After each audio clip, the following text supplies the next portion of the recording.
I guess, Warren, after 2 games in sort of 72 hours, having had such a long break, how's the team sort of pulled up after that?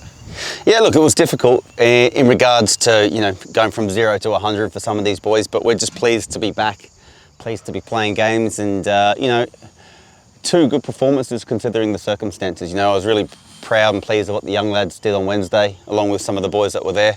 And then Saturday, it wasn't just about the result. I know it wasn't a win, but it was the performance that pleased me, the chances we created and the way we set up. We caused Sydney some problems and probably should have won the game. How's Luke? Luke, unfortunately, and this is the issue with this time. It's collateral damage when we have to rush players back and put players on the park, and so it's it's going to be a few weeks with Luke. It's a bit of a quad tear.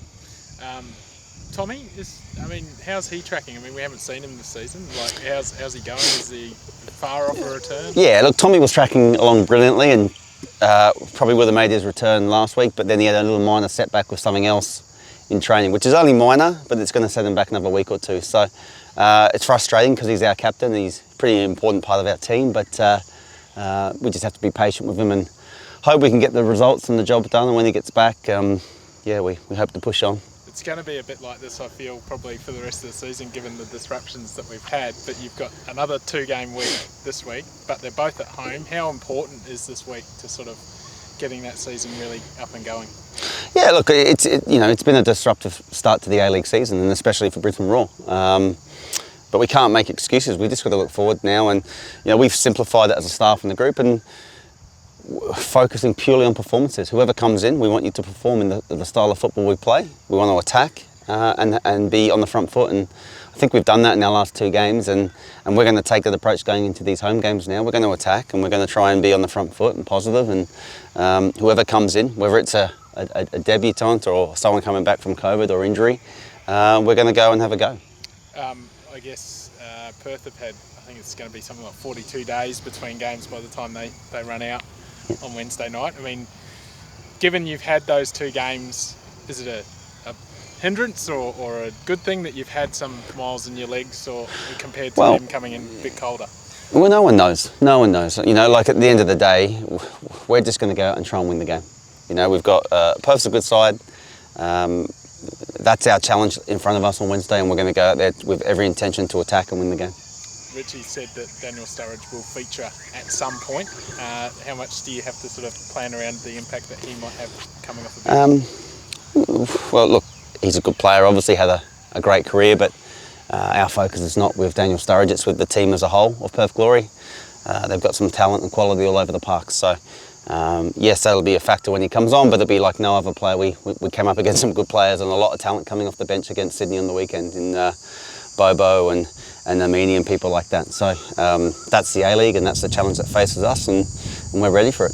I guess it feels weird because we're only 6 games into the season, even though we're sort of late January, but you haven't picked up a win yet. How much is it is it playing on you at all, the fact that there is that 0 in the wins column at this stage? Oh, look, we've played, 5 games, 2 draws, 3 losses, 4 games away from home, 3 of those same-day travel.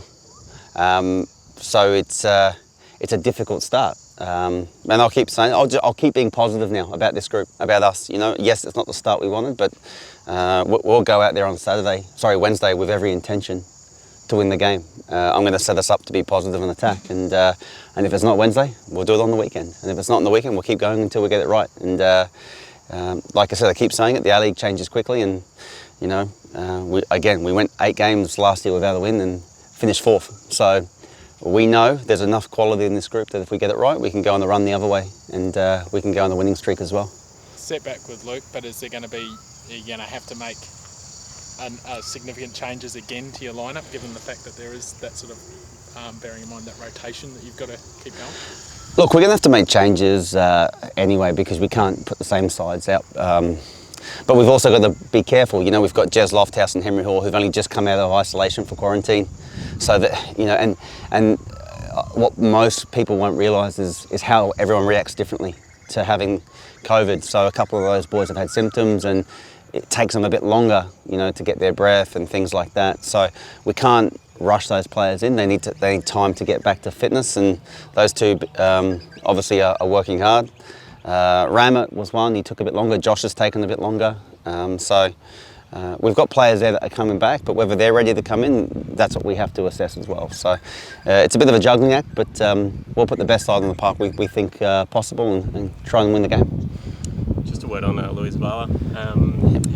What do you like about Louis that sort of led to him getting a chance, and how do you see his first 2 games? Yeah, Louis come to us from country Queensland, and it's nothing better than to see another academy player come through and make his debut in the first team, but not just make it, do well in a position that's not natural to him. He stepped up in our time of need, no fit right backs, and he acquitted himself really well. So I'm really happy for him, and we're not surprised by it though. He's a winner, he's got a tenacious attitude, and he's a good player, and I don't think it's the last we'll see of him in the first team, that's for sure.